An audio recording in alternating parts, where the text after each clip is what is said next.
दोस्तों, हमारे आज के पॉडकास्ट में मैं एक कहानी लेके आई हूँ और हमारी कहानी का नाम है वादा करो। दीनदयाल जी की अचानक आंख खुलती है तो देखते हैं रिया के कमरे की लाइट जल रही है।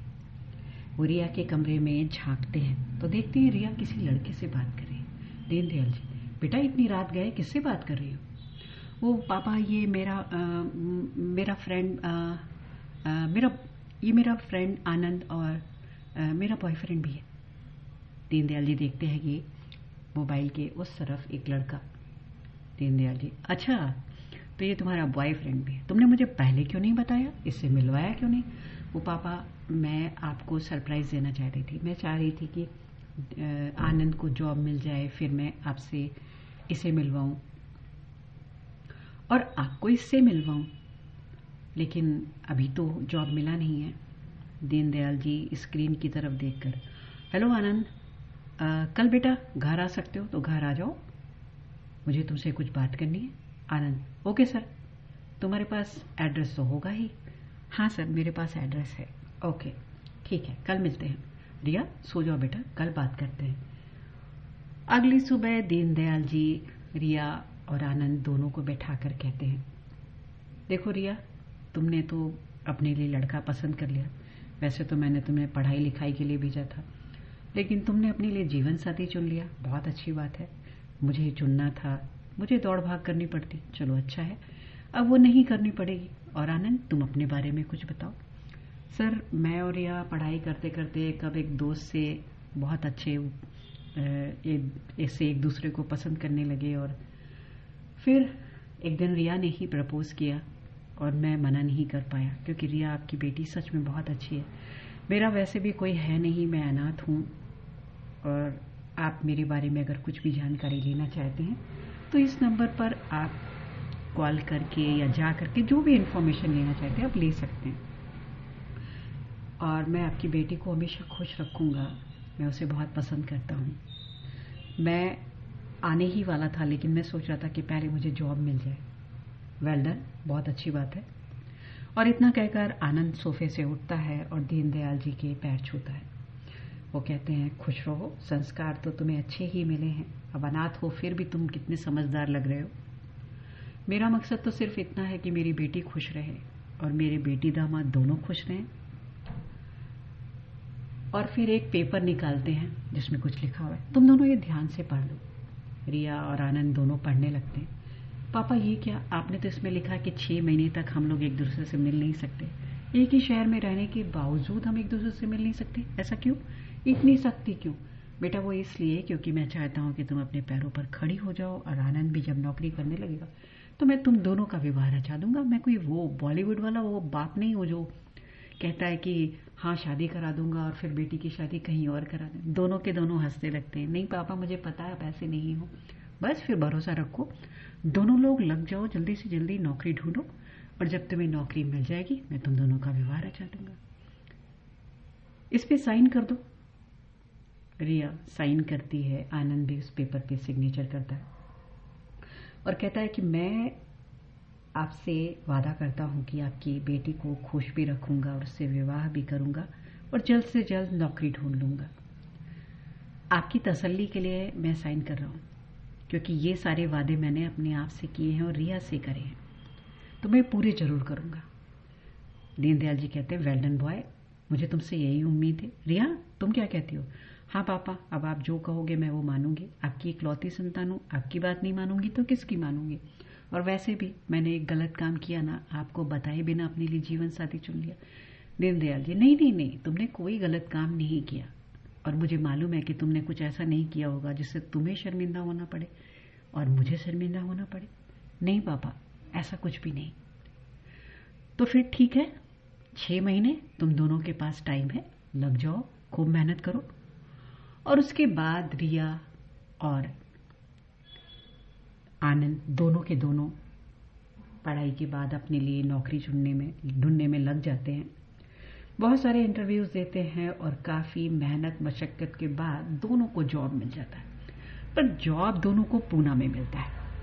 रिया कहती, मैं तो अपने पापा को छोड़ के जाना नहीं चाहती। आनंद कहता है, अब देखो, पापा ने शर्त रखी है कि अगर हम में से कोई भी एक व्यक्ति अगर नौकरी 6 महीने से पहले अपॉइंटमेंट लेटर नहीं उन्हें देगा तो शादी फिर वो कैंसिल कर देंगे और उसके जिम्मेदार हम ही होंगे। तुम्हें भी मेरे साथ पूना चलना ही पड़ेगा, पर मैं पापा को छोड़कर नहीं जाना चाहती। वो हम लोग फिगर आउट कर लेंगे कि क्या करना है। 6 महीने से पहले ही दोनों को नौकरी लग जाती है और फिर अचानक एक दिन रिया आनंद को फ़ोन करती है और कहती है कि तुम इसी वक्त घर चले आओ। अरे लेकिन अभी 6 महीने का टाइम है, पर हम दोनों को नौकरी तो मिल गई है, तुम घर आ जाओ, मेरे पापा को ना लास्ट स्टेज का कैंसर है। आज ही मैं उनके कमरे की सफाई कर रही थी तो मुझे एक फ़ाइल मिली जिसमें उनका क्या क्या ट्रीटमेंट हो रहा है। फिर मैंने डॉक्टर से भी बात करी। सच में पापा ने मुझसे ये बहुत बड़ा सच छुपाया। मुझे पता ही नहीं, मैं अपने आप में इतनी खोई रही कि मैंने पापा पर ध्यान ही नहीं दिया।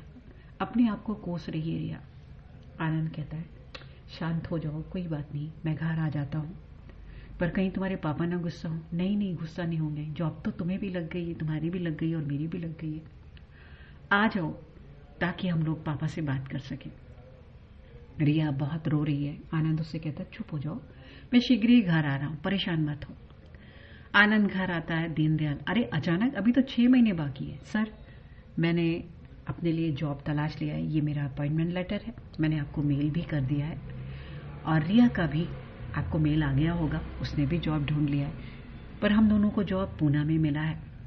रिया कहती पापा मैं आपसे बहुत गुस्सा हूँ। दीनदयाल अरे क्या हो गया, क्यों गुस्सा हो गई अपने पापा से? यही कि आपने बताया नहीं कि आपको लास्ट स्टेज का कैंसर है। अरे अगर मैं तुम्हें बता देता तो क्या तुम अपनी पढ़ाई पर फोकस कर पाती? तुम चिंतित रहती और तुम अच्छे से पढ़ाई नहीं कर पाती और मेरी फिक्र करने में तुम्हारे सब कुछ गड़बड़ हो जाता। देखो तुमने कितना अच्छे से अपने लिए जीवन साथी चुन लिया और पढ़ाई भी कंप्लीट कर ली और यहाँ तक कि नौकरी भी ढूंढ ली। अब देखो मुझे कितनी खुशी हो रही है तुम दोनों के लिए। पापा मैं ये नौकरी ज्वाइन नहीं करने जाऊंगी, मैं आपके साथ ही रहूंगी और आपकी सेवा करूंगी। अरे इसकी चिंता मत करो, मैं तुम दोनों के साथ पुणे चलूंगा। तुम लोगों ने 6 महीने से पहले ही नौकरी ढूंढ ली है तो बहुत अच्छी बात है। अब मैं तुम दोनों की जल्द से जल्द शादी करा दूंगा, उसके बाद तुम दोनों के साथ चलूंगा।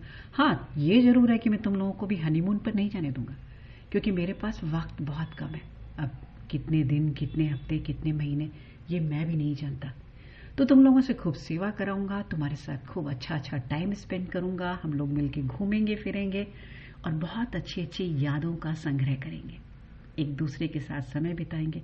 मैं जानता हूं मेरे जाने का दुख तुम्हें सहन करना बड़ा मुश्किल होगा बेटा, लेकिन तुमने सच में बहुत अच्छा जीवन साथी चुना है, वो तुम्हारा साथ देगा।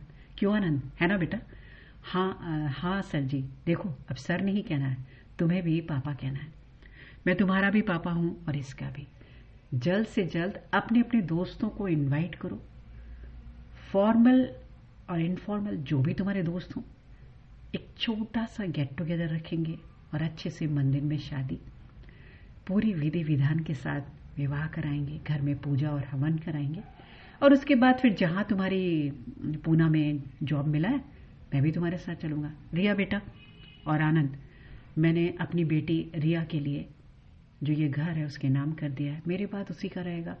और रिया तुम्हारी मम्मी की ज्वेलरी और जो कुछ भी बैंक बैलेंस है वो तुम्हारे ही नाम रहेगा। आनंद तुम बुरा मत मानना, मैं अपनी बेटी को छोड़कर जा रहा हूँ, वादा करो इसका बहुत अच्छे से ख्याल रखोगे।